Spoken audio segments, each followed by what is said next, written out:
Hello, hello, hello, hello po. Good afternoon. Trip nyo din ba ang mamuhay sa kabukiran? Dahil dito po ay magandang tumira po dito sa kabundukan.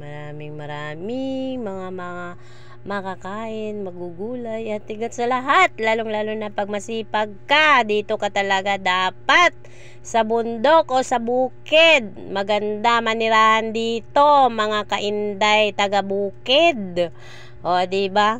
Dito pa lang, dyan pa lang sa daanan na yan, napaka-trouble na kasi maulan, maputik, madulas.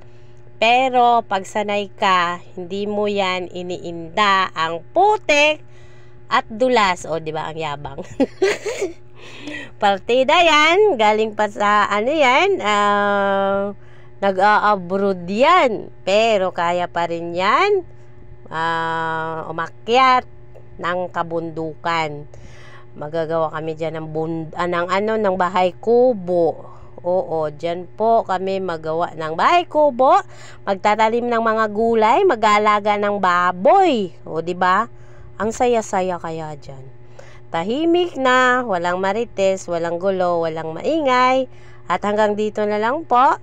Maraming salamat. Ingat ang lahat. God bless.